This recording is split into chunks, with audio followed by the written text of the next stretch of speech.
아멘. 한 그리스도인의 이야기를 소개합니다. 물론 이 이야기는 만들어진 이야기일 수도 있습니다. 어느 날 이 송도가 유람선을 타고 가다가 타고 가는 유람선이 침몰하게 됩니다. 간신히 무인도까지 도착하게 되었습니다. 그런데 살았다라고 하는 그 기쁨이 컸는지 원망이 아니라 하나님께 감사의 마음이 있었습니다. 감사 기도를 드리고 이제 그 무인도에서 앞으로 얼마나 여기에서 살아야 될지 모르잖아요. 그러니까 일단 생활을 해야 되겠으니까 생활 터전을 마련하기 위해서 이것저것 다니면서 하나씩 준비를 합니다. 이제 어느 정도의 터전이 마련이 되어서 그리고 이제 또 잠시 또 뭘 구하러 자리를 비웠습니다. 근데 그 잠깐 자리를 비운 사이에 운막에 불이 났다는 거예요. 이 사람이 무인도에 홀로 남았을 때도 하나님께 감사의 기도를 드렸는데 원망하지 않고요.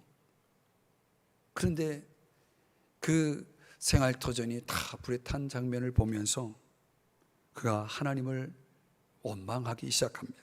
하나님, 무인도에 혼자 남은 것도 제가 하나님 앞에 감사하지 않았습니까? 그런데 어떻게 저에게 남은 것 그게 이렇게 불에 타게 하시나요? 하면서 하나님을 이제 원망을 하는 겁니다. 그 원망을 하고 있는 그때에 어디선가 백고동 소리가 들려오면서 이제 그가 결국은 구출을 받게 되었다는 거예요.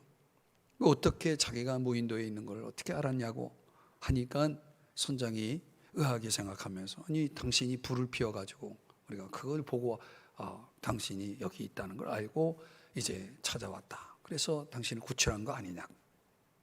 이런 선장의 대답이 있었다고 합니다. 여러분, 이야기인즉 이 이야기가 우리에게 주는 교훈이 뭡니까? 불에 다 타버린 자신의 것들을 보면서 하나님을 원망했던 그가 그 불에 탄 그 이유로 인해서 그가 구출이 되었다. 어느 게 낫겠습니까? 불에 안 타고 생활터전이 그대로 남아있는 게 낫겠습니까? 구출이 되는 게 낫겠습니까? 우리의 인생에는 이런 일들이 일어난다는 거예요. 우리에게 어떤 어려움들이 찾아올 때 그 어려움이 오히려 우리에게는 큰 축복으로 바뀌어서 우리에게 주어질 수 있다라고 하는 것을 보여주는 거죠. 하나님은요, 반드시 우리의 유익을 위해서 일하시는 분이십니다. 믿으시기 바랍니다. 하나님은 우리의 유익을 위해서 역사하시는 분이에요. 그 유명한 말씀처럼 모든 것이 합력하여 선을 이루시는 줄 믿으시기 바랍니다. 하나님의 역사를 우리가 바라보고 살아야 됩니다. 그런 하나님의 그 선하심을 생각하면서 우리가 살아야 되는 거죠. 자, 오늘 우리가 에스라서를 묵상하면서 유다 백성들이 바벨론 포로 생활을 마치고 그의 본향으로 돌아왔습니다. 돌아와서 그들에게 가장 중요한 이슈는 성전을 재건하는 일이었습니다.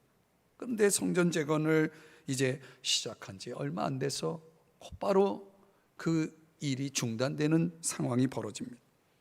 무려 16년 동안 성전 재건의 그 역사가 중단이 되고 맙니다. 그러면서 사람들의 마음속에는 그들에게 가장 중요하게 여겼던 성전 재건의 마음이 조금씩 지워지기 시작합니다. 그 성전은 여전히 지금 방치되어 있고요. 그 잔해가 방치되어 있는 그런 상황에서도 백성들의 마음이 성전 재건을 향한 그 마음이 점점점 사라지고 있었던 것이죠. 말하자면 백성들은 방향을 잃어버린 겁니다. 목표를 잃어버린 거예요. 길을 잃어버린 것입니다. 그런데 어찌된 일인지 유다 백성들이 처음 품었던 그 뜻을 다시 회복하게 됩니다. 오늘 본문은 에스라 5장은 그것을 우리에게 보여줍니다. 어떻게 백성들이 그렇게 변화될 수 있었을까? 그들이 다시 성전을 재건하게 되는 이 회복의 이야기 속에서 저와 여러분이 배울 회복의 비결이 있습니다. 오늘 우리의 일상 속에서, 우리의 인생 속에서 우리가 방향을 잃어버리고 목표를 잃어버리고 길을 잃어버릴 수 있죠. 어떤 상황, 어떤 사건, 어떠한 일로 인해서 우리에게 그런 일이 일어날지 모르겠습니다. 서두에도 말씀드렸지만 모든 것이 선을 이루시는 하나님의 역사 속에 있다라고 본다면 그런 상황조차도 하나님의 뜻이 분명히 있다는 것이죠. 그래서 우리가 그 속에서 우리가 알아야 될 것, 반드시 기억해야 할 것이 뭡니까? 회복의 비결입니다. 첫 번째는요, 말씀을 듣는 것입니다. 한번 따라 하십시다. 말씀을 듣자. 5장 1절에 보니까 우리가 함께 읽었었죠. 자, 끝부분에 보니까 예언하였더니 이렇게 말합니다. 누가 예언을 하냐면 선지자들, 특별히 두 사람의 이름이 소개됩니다. 학개와 스가랴. 구약 성경 39권 가운데 마지막 세 권 학개, 스가랴, 말라기가 있죠. 포로기 이후에 예언한 그런 선지서 세 권 가운데 바로 그 두 선지자의 기록을 우리가 보았습니다. 이 학개와 스가랴의 예언이 계기가 되었다는 것이죠. 우리가 잠시 참고를 해보면 학개 1장 4절 5절의 말씀에 보면 이 성전이 황폐하였거늘 너희가 이때에 판벽한 집에 거주하는 것이 옳으냐. 5절에 보니까 그러므로 이제 만군의 여호와가 이같이 말하노니 너희는 너희의 행위를 살필지니라. 이제 학개 선지자가 두 장으로 구성되어 있죠. 학개서는 이 두 장 안에서 4개의 주된 메시지를 전하게 되는데 그 첫 번째 메시지가 뭐냐면 책망하는 겁니다. 책망. 어떤 책망이냐면 자기들의 집을 지으면서도 하나님의 성전을, 하나님의 집인 하나님의 성전을 소홀히 여기고 있는 백성들의 상태를 책망하면서 조금 전에 우리 4절 5절 이 말씀처럼 이 말씀을 하고 있는 것입니다. 성전 재건을 중단하게 된 이유는 사마리아 사람들의 방해도 있었지만은 이 백성들 마음에 자기 집을 짓는 일에 몰두하고 있었다는 거죠. 자기 집을 꾸미는 데 몰두하고 있었다. 이 학개서 1장 1절에서 15절의 말씀의 그 요지가 바로 그겁니다. 아니, 자기 집들 짓는 데는 그렇게 몰두하면서 하나님의 집인 성전을 돌아보는 데는 그들이 소홀히 했다는 거예요. 그 결과로 인해서 하나님이 그들에게 뭘 보내냐면 가뭄과 기근을 보내죠. 너희들이 그렇게 해서 그런 잘못된 우선순위에 따라서 너희들이 하나님에 대해서는 태만하고 자기 집을 세우는 일에 그렇게 몰두했을 때 그 결과가 무엇이냐? 너희들의 행위를 살펴보아라 라고 하면서 그런 책망을 하신 겁니다. 그들에게 기근이 강타했고 농사는 흉년으로 인해서 망치고 맙니다. 백성들은 절망했고요, 그들은 좌절할 수밖에 없었던 거죠. 지금 그들의 그 모습을 돌아보라고 학개 선지자가 촉구한 것이죠. 그러면서 스룹바벨을 통해서 하나님께서 당신의 일을 이루시겠다라고 하는 그런 격려, 그리고 마침내 성전 가운데 하나님의 영광이 임재하셔서 하나님의 다스림, 하나님의 통치가 이루어질 것에 대한 약속, 그리고 자신을 정결하게 할 것을 거절하는 제사장들에 대한 정죄, 이런 내용들을 학개 선지자가 이제 백성들에게 전한 것입니다. 오늘 본문과 연결하면은 학개 선지자가 아마 백성들에게 너희들의 지금 형편을 좀 돌아보아라, 좀 깨달아라 라고 하는 그런 메시지를 전한 것 같습니다. 그리고 나서 약 2개월 후에 스가랴 선지자가 하나님의 말씀을 또 받게 되는데요, 그 말씀 가운데 한 절만 좀 읽어보면요, 스가랴서 1장 3절의 말씀인데 한번 같이 읽어보겠습니다. 시작. 그러므로 너는 그들에게 말하기를 만군의 여호와께서 이처럼 이르시되 너희는 내게로 돌아오라. 만군의 여호와의 말이니라. 그리하면 내가 너희에게로 돌아가리라. 만군의 여호와의 말이니라. 아멘. 여러분, 참 중요한 말씀입니다. 너희는 내게로 돌아오라. 돌아오라. 신약 성경의 단어로 바꿔보면 회개하라 이거죠. 회개하라. 너희들 그렇게 하나님 일은 소홀히 하고 자신의 일에 몰두하고 살았던 그 삶의 결과가 뭐냐? 아무것도 없지 않냐? 그러니 내게로 돌아와라. 그러면 내가 너희들에게 자비를 베풀겠다. 이런 메시지를 이제 스가랴 선지자가 학개 선지자의 그 메시지에 플러스해서 부연해서 스가랴 선지자가 말씀을 전하게 되는 겁니다. 그러면서 하나님께서 스룹바벨을 통해서 성전의 일이 재건될 것에 대한 확신을 주시는 말씀을 하시는데요, 스가랴 4장 9절의 말씀도 함께 읽어보겠습니다. 시작. 스룹바벨의 손이 이 성전의 기초를 놓았은즉 그의 손이 또한 그 일을 마치리라 하셨나니 만군의 여호와께서 나를 너희에게 보내신 줄을 내가 알리라 하셨느니라. 아멘. 이제 하나님이 스룹바벨의 손을 도우셔서 기초가 놓아졌다면 그 일이 이제 완공까지, 일을 마치기까지 그 손이 함께 할 거다. 하나님이 스룹바벨을 들어 쓰시겠다라고 하는 그런 확신, 약속을 주시는 겁니다. 그러면서 이 스룹바벨을 통해서 성전 재건이 이루어질 것이지만 그 모든 일은, 성전을 재건하는 일, 그 재건의 완성은 하나님의 은혜로 이루어질 것에 대해서 스가랴 4장 6절 7절에서 부연해서 또 말씀을 하십니다. 우리가 잘 아는 말씀이죠. 4장 6절의 말씀 한번 또 읽어봐요. 시작. 그가 내게 대답하여 이르되 여호와께서 스룹바벨에게 하신 말씀이 이러하니라. 만군의 여호와께서 말씀하시되 이는 힘으로 되지 아니하며 능력으로 되지 아니하고 오직 나의 영으로 되느니라. 7절도요. 큰 산아 내가 무엇이냐? 내가 스룹바벨 앞에서 평지가 되리라. 그가 머릿돌을 내놓을 때에 무리가 외치기를 은총 은총이 그에게 있을지어다 하리라 하셨고. 아멘. 이런 말씀을 두 선지자가 백성들에게 한 것입니다. 다시 오늘 본문 5장 1절 2절의 말씀으로 돌아보면 그 말씀을 듣고 다행이지만 백성들이 반응하기 시작합니다. 에스라 5장 2절의 말씀을 함께 읽어보겠습니다. 시작.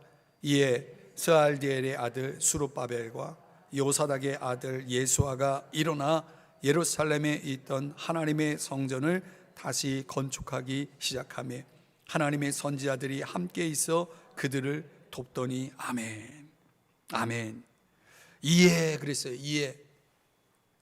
현대인의 성경에서는 이 이에라고 하는, 에다인이라고 하는, 문자적으로는 그때라는 뜻을 가지고 있는 단어를 달리 번역해서 그 말을 듣고 그랬습니다. 선지자를 통해서 주신 말씀을 듣고, 그리고 스룹바벨과 예수아가 일어났습니다. 그리고 예루살렘에 있던 하나님의 성전을 다시 건축하기 시작합니다. 여러분, 다시 건축하기 시작했다. 회복이 됐다는 거예요. 이 건축의 일이 다시 시작이 되었을 때에 그때 그들의 마음에 깊은 회개가 있었겠죠. 돌이킴이 있었겠죠. 하나님의 말씀을 들을 때 그 말씀의 역사가 뭡니까? 우리 안에 돌이키게 하는 역사가 일어나는 거죠. 하나님의 말씀을 들을 때 그 말씀이 그 죽은 영을, 잠자는 영혼을 깨우고 흔들어 깨우고 일으켜 세우는 것입니다. 말씀의 역사는 우리를 회복하게 하는 역사입니다. 에스겔서 37장에 보면은 여러분 마른 뼈들이, 그 수많은 마른 뼈들이 여호와의 말씀을 듣고 또 그들에게 생기가 들어가니까 그 큰 군대를 이루었다. 에스겔 37장 5절에서 그렇게 말씀을 합니다. 말씀을 들을 때 살아나는 거예요. 생기가 들어가니까, 생기는 여기서 생기는 성령을 가리키죠. 그러니까 말씀과 성령이 들어갈 때 마른 뼈가 큰 군대를 이루었다는 건 뭡니까? 오늘 이 5절 끝에 나오는 이 단어처럼 살아나리라 그랬어요. 살아나는 것이죠. 말씀이 들어가면 살아나게 돼 있는 겁니다. 그러니까 오늘 말씀의 그런 큰 역사를 여러분 믿으시기 바랍니다. 히브리서에도 말씀은 살았고 운동력이 있다고 그랬잖아요. 살아있는 말씀, 하나님의 그 살아있는 말씀이 우리들 가운데 역사함을 믿으시기 바랍니다. 그래서 다시 건축하기 시작하며, 즉 회복의 역사가 일어나는 데 있어서 뭐가 주요하게 작용을 합니까? 두 선지자를 통해서 하나님의 말씀이 들어가니까, 말씀이 들어가니까 그 잠자던 영혼들이, 유다 백성들, 성전 재건의 일을 포기하고 자기 일에 몰두하며 살아가던 그 태만한 백성들이 깨어 일어나기 시작했다는 거예요.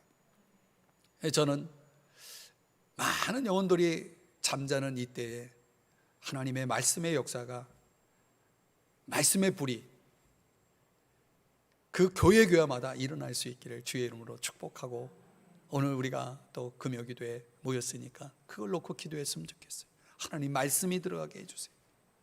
말씀으로 인해서 일어나게 해주세요. 다시 회복되게 해주세요. 이런 간절한 기도를 우리 함께 드리십시다. 두 번째, 오늘 회복의 비결로 본문에서 보여주는 것은 서로 도와야 한다는 것입니다. 서로 도와야 한다.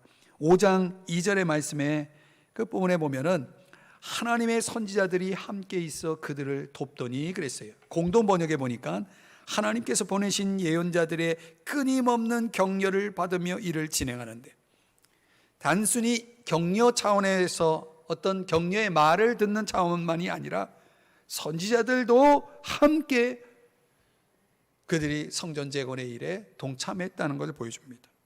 여기 중요한 단어가 함께 도왔다라는 것이 중요한 단어입니다. 회복에 있어서 우리에게 필요한 것이 무엇인지를 보여주는 겁니다. 뭐가 필요합니까? 사람들의 도움이 필요한 거죠.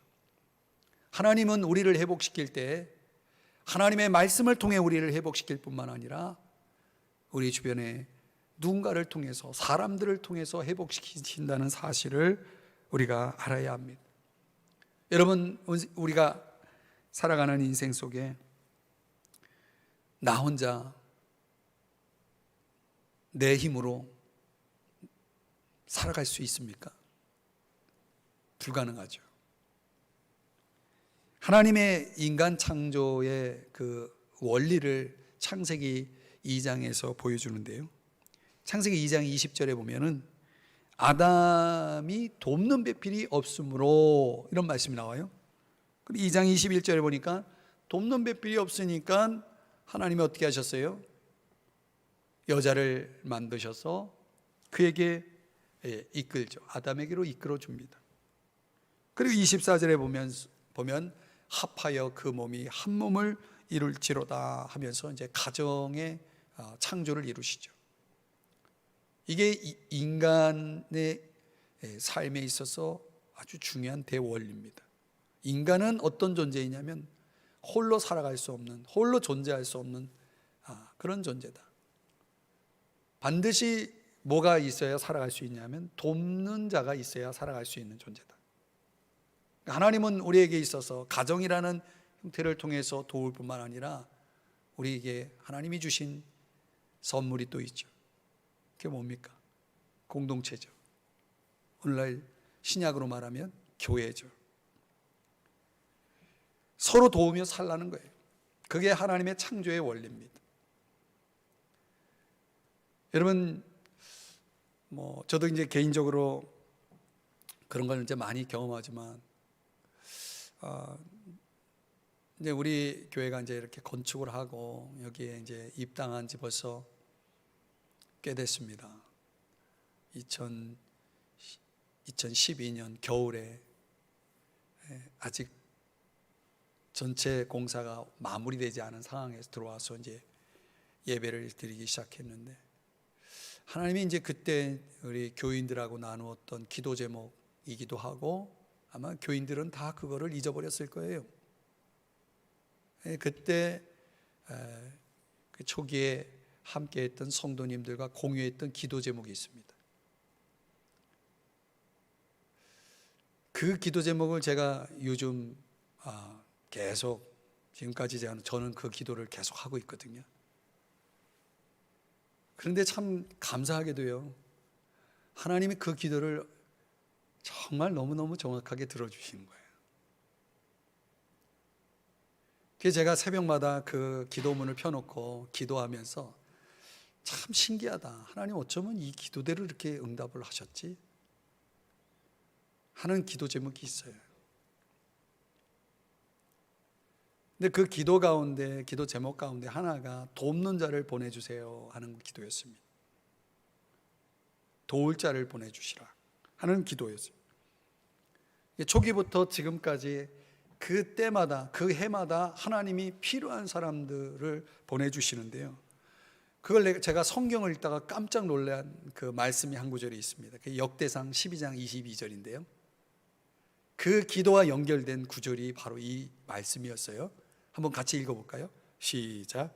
그때 사람이 날마다 다윗에게로 돌아와서 돕고자 하며 큰 군대를 이루어 하나님의 군대와 같았더라.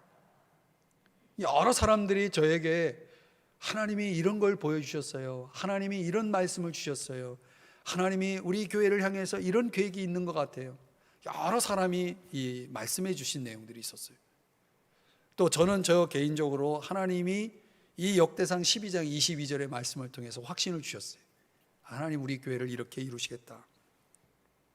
근데 실제로 그렇게 이루어져 있는 모습을 보면서 또 이 말씀이 아직도 ing 유효하고 또 하나님 지금도 계속해서 역사하고 있다라고 하는 것을 그 기도를 드릴 때마다 느끼게 됩니다. 다윗이 이런 기도를 했습니다. 시편 30편 10절의 말씀에 보면 한번 같이 읽어볼까요? 시작.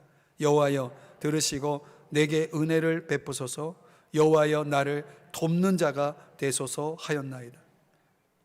다윗이 이런 기도를 했기 때문에 역대상 12장 22절에 그런 역사들이 일어난 거예요. 하나님 나를 돕는 자가 되소서. 그러니 그 기도에 응답하셨잖아요. 하나님이 날마다 다윗을 도우려고 찾아오는 사람들이 날마다 더해서 큰 군대를 이루었다, 이렇게 말씀을 하는 거죠. 여러분, 하나님은 어떤 분이십니까? 우리의 돕는 자가 되시는 분이십니다. 할렐루야. 이사야 41장 10절 말씀 다 같이 읽어봅니다. 시작. 두려워하지 말라, 내가 너와 함께함이라. 놀라지 말라, 나는 내 하나님이 됨이라. 내가 너를 굳세게 하리라. 참으로 너를 도와주리라. 참으로 나의 의로운 오른손으로 너를 붙들리라. 아멘. 하나님은 참으로 너를 도와주리라. 아멘이십니까? 네, 하나님이 이렇게 말씀하시는 거예요. 이 말씀대로 역사하시는 거죠. 그래서 히브리서 4장 16절에서는 때를 따라 돕는 은혜를 얻기 위해서 하나님을 돕는 자로 믿는다면 그분 앞에 담대히 나와라, 도움을 구하라, 이렇게 말씀을 하고 있는 것입니다. 하나님은 참으로 우리의 돕는 자가 되시는 분이십니다. 우리가 그분에게 손을 내밀면 그분은 우리의 손을 잡아주시는 분이십니다. 그런데요, 동시에 하나님은 우리를 도우실 때 사람을 통해서 도우신다는 거예요. 사람을 통해서 도우신다는 거예요. 그러면서 하나님은 우리를 향해서 어떤 뜻을 가지고 계시냐면 우리가 서로 돕는 인생을 살기를 기뻐하신다는 거죠. 마가복음 2장에 보면은 4명이 한 중풍병자를 들것에 메어서 예수께로 데려오는 장면이 나옵니다. 너무나 사람이 많아서 도저히 예수님 가까이 갈 수 없으니 지붕을 뜯어서 내리기까지 하는 그런 수고를 마다하지 않습니다. 그런데 참 이상하죠. 성경에 보면 그 중풍병자의 믿음을 보시고가 아니라 그 네 사람의 믿음을 보시고 그 중풍병자를 치료해 주십니다. 도움을 받는 사람이 아니라 돕는 자의 믿음을 보시고 하나님이 그 도움을 받을 사람을 도우시는 거예요. 신기하죠. 그러니까 오늘 본문에서 강조하고 있는 게 바로 그겁니다. 하나님의 말씀에 은혜를 입고 그래 우리가 다시 성전을 재건해야지 하고 손을 이제 옷을 걷어붙이고 이제 그 재건의 현장에 나간 사람들이 한 사람 한 사람 모이더니 모든 백성들이 함께 서로 도우며 재건의 일을 시작하게 되었다는 것이에요. 하나님은요 이렇게 서로 돕는 것을 중요하게 여기십니다. 기뻐하신다는 게요. 여러분 교회는 배라고 비유한다면 소그룹은 구명보트와 같대요. 비유가 참 적절한 것 같아요. 이 큰 배가 움직일 때 때로는 하나님께서 구명보트와 같은 작은 소그룹들을 통해서 하나님의 일들을 이루어 나가시거든요. 큰 배의 안에서 그 작은 구명보트와 같은 소그룹들이 움직여 나갈 때 이런 구체적으로 돕는 역사들을 이루어 나갈 수가 있는 거죠. 교회가 할 수 있는 일과 그 교회 안에 작은 소그룹들이 할 수 있는 일들을 놓고 봤을 때 결국은 교회는 작은 소그룹에 의해서 움직이는 그런 큰 배와 같다는 것입니다.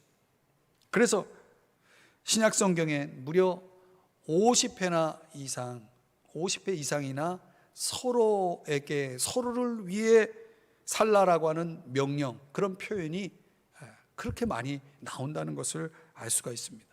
로마서 14장 19절에 보면은 우리가 화평의 일과 서로 덕을 세우는 일을 힘쓰나니, 사도행전 2장 42절에 보면 서로 교제하고, 야고보서 5장 16절에 보면 병 낫기를 위하여 서로 기도하라.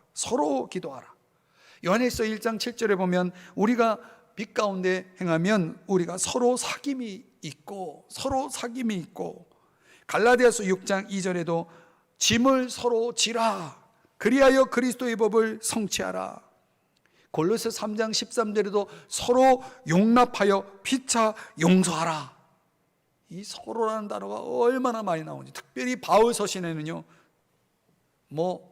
제가 말씀드린 대로 50배 이상 나와요.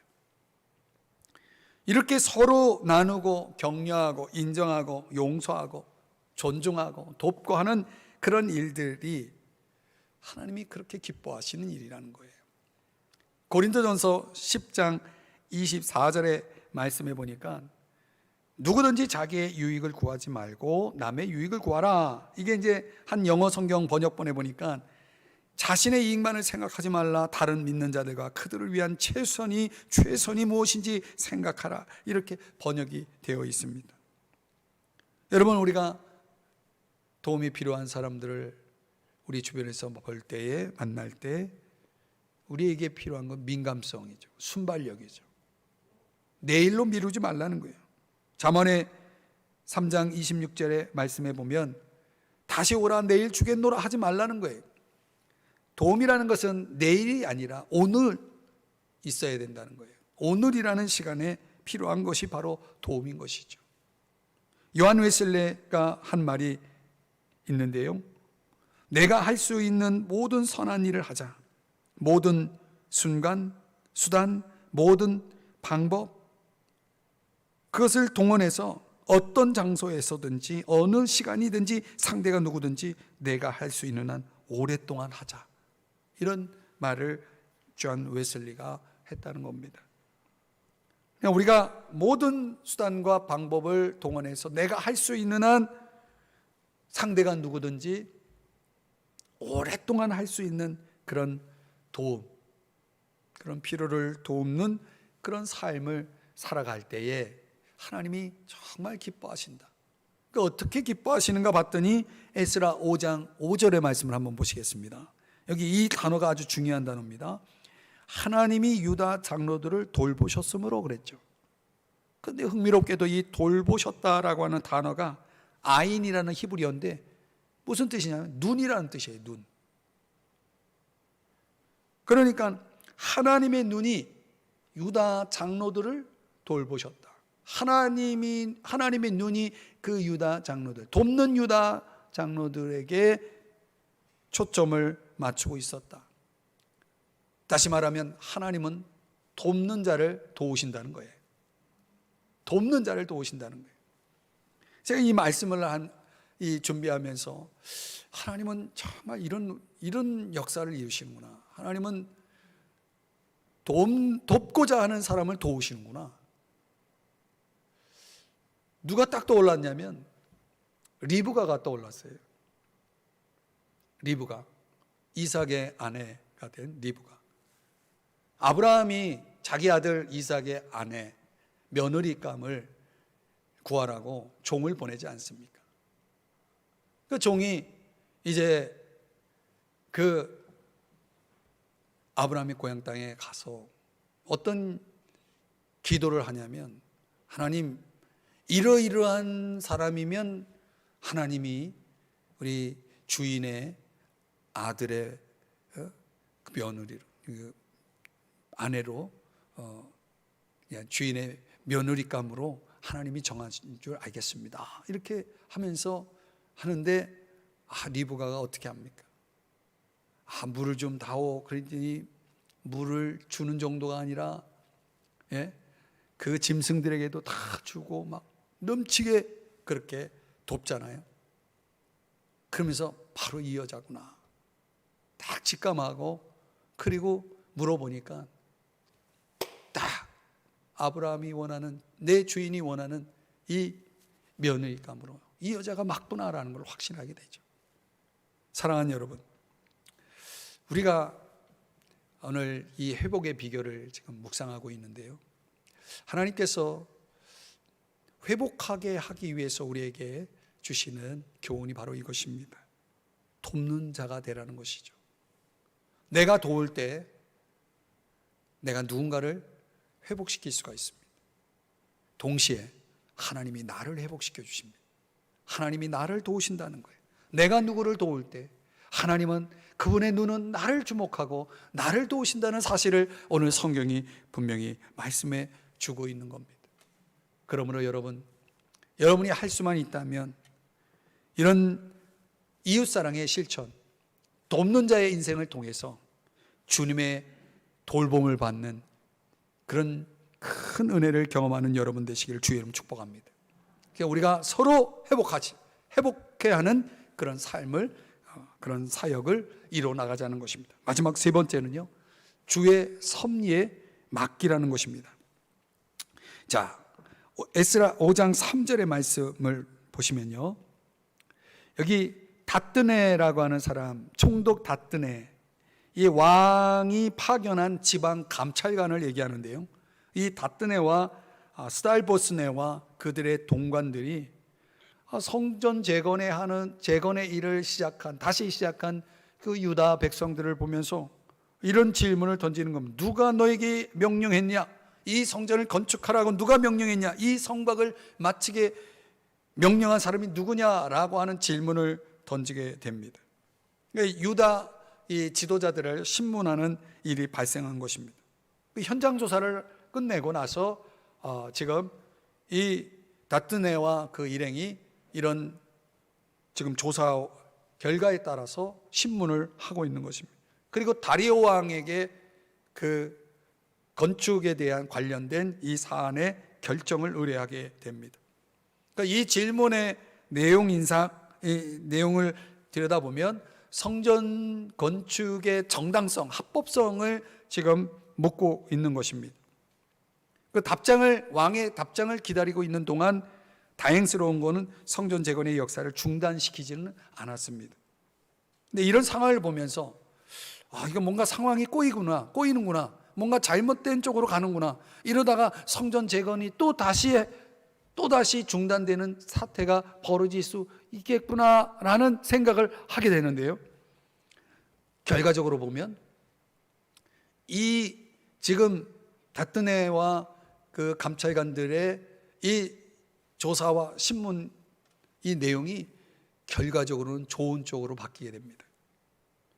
그러니까 하나님이 성전 재건을 원하시는 그런 차원이고, 또 페르시아 정부가 이 성전 재건의 합법성을, 정당성을 인정하게 되는 결과가 나오게 된 거죠. 그러니까 성전 재건을 할 수 있는 더 좋은 환경이, 더 우호적인 환경이 조성되게 된 것입니다. 저는 이 장면을 보면서 오늘 제가 주의 섭리에 맡겨야 된다 이렇게 말씀을 드렸잖아요.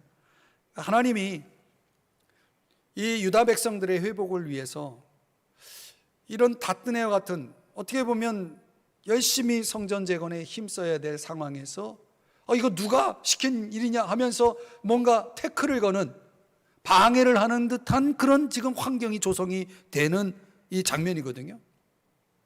그럼 이럴 때 또 이 성전 재건을 그만둬야 되겠구나 이렇게 포기하게 만드는 그런 환경인 듯한데 이거 지금 상황이 더 좋은 쪽으로 지금 바뀌어져 가고 있는 것을 보면서 이게 바로 주의 섭리구나, 이게 바로 주의 섭리구나.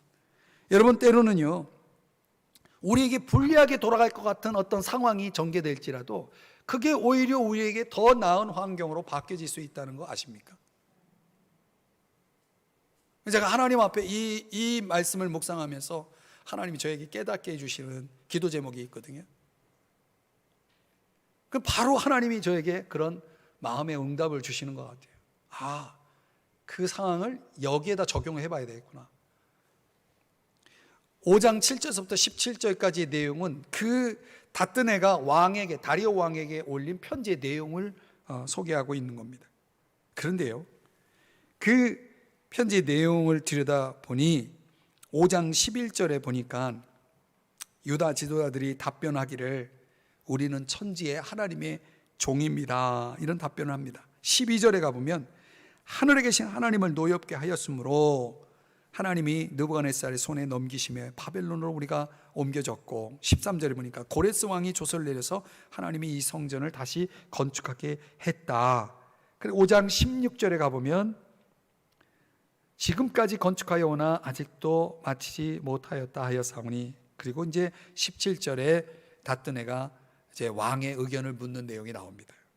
제가 이제 시간상 간단하게 이 5장 7절부터 17절의 내용을 요약해 드렸는데, 이 내용을 보면 지금 유다 백성들이 그 다뜨네의 질문에 누가 이거 명령했고 누가 이거 이 일을 시켰느냐라고 하는 이런 다그치는 질문에 대해서, 뭔가 당황스러운 질문에 대해서 유다 백성들의 답변인즉 그들의 인생, 그들의 신앙, 그들의 역사관이 정리되어 있다는 걸 볼 수가 있습니다.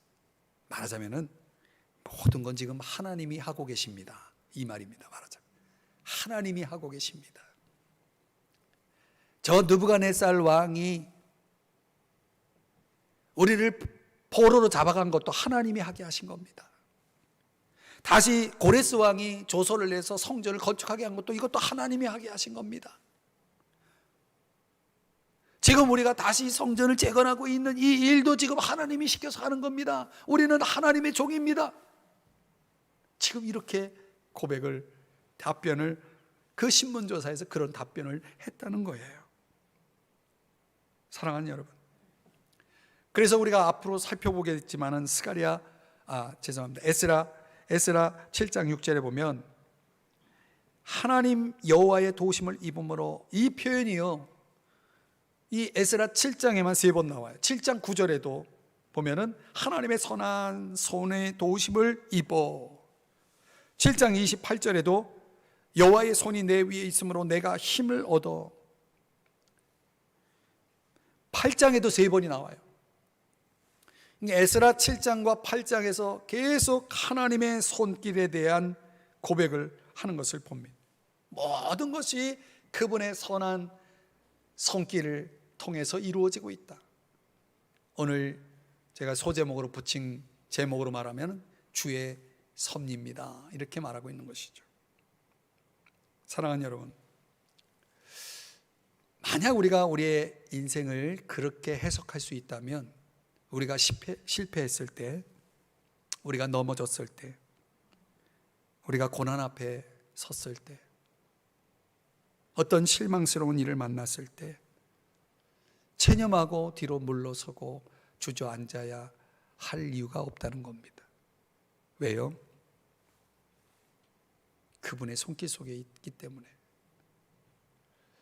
하나님은 이 세상 권력을 그분의 그 주권 하에 두셨습니다. 한계를 정해 놓으셨다는 거예요. 저는 지금 이 대한민국 또 온 세계가 하나님의 주권 속에서 돌아가고 있다. 사람이 하는 일이 아니구나. 물론 사람이 하고 있겠죠. 사람이 정하고 결정하고 선택하고 사람이 하는 듯 하지만 분명히 이 모든 것들은 하나님의 섭리 속에서 돌아가고 있는 거구나. 그렇다면 우리가 해야 할 일은 뭐냐면 주인을 정하는 일이다라는 것입니다. 천지의 하나님의 종입니다. 이 유다 백성들이 지금 주인을 누구로 정한 겁니까? 하나님으로 정했다는 거예요. 하나님이 주인인 거예요. 오늘 저와 여러분의 주인은 누굽니까? 그 주인을 정했다면 우리는 그 주인의 손에 있는 겁니다. 우리가 만약 주의 종이라면 우리의 주인이신 그분의 섭리, 그분의 그 손길 아래 있음을 믿으시기 바랍니다. 그럼 그때부터 우리에게 뭐가 주어지냐면 자유가 주어지는 거죠. 평안이 주어지는 거죠. 그럼 우리가 할 것은 뭡니까? 우리에게 어떤 일이 일어날지라도 그것이 합력하여 선을 이룰 것이라고 하는 확신이 생기는 거죠. 그래서 우리는 뭐 할 수 있습니까? 맡기고 기다릴 수 있는 것입니다. 제가 말씀드렸잖아요. 로버트 엘리엇 박사가 스트레스를 푸는 방법, 지난 주일에 말씀드렸죠. 모든 일을 작은 일로 여기라. 그러니까 작은 일 연연하지 말자는 거죠. 그리고 그걸 다 있는 그대로 받아들이고 그 안에서 하나님께 맡기자는 거죠. 그럼 스트레스를 풀 수 있다는 거예요. 로버트 브라우닝도 말합니다. 우리의 시간은 그분의 손 안에 있습니다. 하나님의 손 안에 있다는 거예요. 사랑하는 여러분, 우리가 회복할 수 있는 것은요, 결국은 그분 앞에 내려놓을 때, 그분의 손에 맡길 때 우리가 회복될 수 있다는 거예요. 이제 왕의 결정이 어떻게 나올지 아직 이 5장 우리가 살펴보는 이 5장에서는 왕의 결과가 나오지 않았어요. 그러나 이미 우리는 성경을 통해 결정이 어떻게 나왔는지 알고 있어요. 어쩌면 지금 우리에게 주어져 있는 모든 상황들이 결정나지 않은 상황일지 몰라요. 그러나 내 주인이 그 모든 걸 섭리하시는 주권자라면 우리는 그 결론을 이미 알고 있는 것과 같아요. 선을 이룰 것이라는 결론. 아멘. 그래서 우리가 회복될 수 있는 거예요. 그래서 우리가 다시 건축을 시작할 수 있는 거예요. 다시 일어설 수 있는 거예요. 다시 앞을 향해 나아갈 수 있는 것입니다. 이제 말씀을 적용해 보겠습니다. 저는 이 5장을 보면서 몇 가지 하나님께서 우리가 금요 기도에 모여서 함께 기도하는 이 시간이 정말 중요한 시간이구나, 정말 하나님이 함께하는 시간이구나라는 그런 더 강한 확신과 믿음이 생겼어요. 그리고 하나님 앞에 기도하는 것이 결코 헛되지 않구나. 하나님 정말 우리가 오 신실하신 주 이렇게 찬양을 앞에서 불렀잖아요.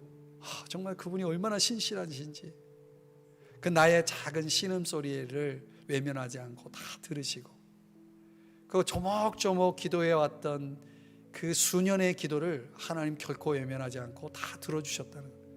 지금도 들어주고 계시고 앞으로도 계속 들어주시겠다는 거예요. 그러니 여러분, 얼마나 그분이 대단하신 분이에요. 그럼 오늘 우리의 주어진 현실 속에서 저와 여러분이 회복의 비결을 반드시 터득하고 그 비결을 가지고 살아야 됩니다. 첫째는 뭐예요? 말씀을 들어야 된다. 하나님 말씀을 들으셔야 됩니다. 그 말씀을 누굴 통해 주시냐면 학개와 스가랴 선지자를 통해 주신 것처럼 주의 종들을 통해서 여러분에게 들려주시는 말씀이 반드시 있어요. 선지자를 신뢰하라고 그랬어요. 여러분 역대하 18장에도 그런 말씀이 있어요. 여호와를 신뢰하라, 그의 선지자를 신뢰하라고 그랬어요. 그러니까 하나님이 주의 종들을 통해 여러분에게 들려주는 하나님의 말씀을 주의 음성으로 받고, 여러분 그 아주 신사적인 베라 사람들, 데살로니가 사람들이 하나님의 말씀, 주의 종의 말씀을, 하나님의 말씀을 받았다고 그랬잖아요. 그냥 말씀을 받고 그 말씀을 들을 때에 하나님께서 여러분 가운데 그 회복해 하시는 역사를 이루실 겁니다. 서로 도와야 됩니다. 서로 도와야 됩니다. 누구를 돕겠습니까? 하나님이 여러분이 주신 마음을 주시는 사람을 도우세요. 즉각적으로 민감하게 움직이세요.